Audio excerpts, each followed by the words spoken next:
మీ మీద చాలా బాధ్యత పెంచారు. ఇప్పుడు నిన్న దాకా అద్దెం వరకు పరిమితం అన్నమాట. ఇప్పుడు స్టేట్ మొత్తం చాలా బాధ్యత పెరిగింది. ఎందుకంటే నా నియోజక ప్రజలు నాకు 5 సార్లు ఓట్లేసి గెలిపించారు.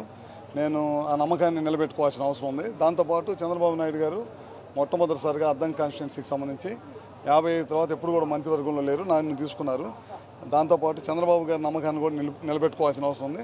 తప్పకుండా దాని తగ్గట్టు ఆయన అడుగుదాల్లో ఏ ప్రజలు ఏ నమ్మకంతో అయితే నాకు ఓట్లేశారో అదే మా పార్టీకి ఓట్లేశారో ఆ నమ్మకానికి ఏ విధంగా కూడా ఉమ్ము లేకుండా చేయాల్సిన అవసరం ఉంది. తప్పకుండా దాన్ని బట్టి 24 గంటలు కష్టపడి ప్రజలకు అందుబాటులో ఉండి జగన్మోహన్ రెడ్డి ఏ విధంగా పరిపాలన చేయకూడదు ఆ విధంగా పరిపాలన చేసి దేశ రాజకీయ చరిత్రలోనే ఇది ఒక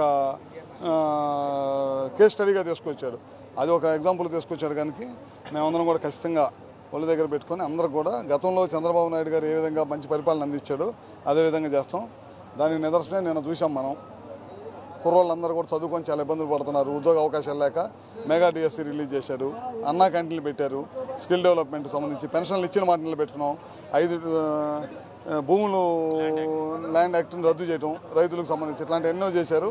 ఇలాంటి ఎన్నో కార్యక్రమాలని ముందుకు తీసుకెళ్తూ రాబోయే రోజుల్లో మంచి పరిపాలన తీసుకొస్తామని చెప్పి తెలియజేస్తున్నాం. ఇంకొక విషయం సార్, అద్దెంకి సంబంధించి మీరు ఏం చేయబోతున్నారు? అద్దెంకులో చాలా ఉన్నాయి, చేయాల్సినవి చాలా ఉన్నాయి. గుళ్ళకమ్మకు ముందు గేట్లు పెట్టించాలి, సాగునీరు అందించాలి. తాగునీరు చాలా ఇబ్బందులు పడుతూ ఉన్నారు అద్దంకి టౌన్లో కూడా.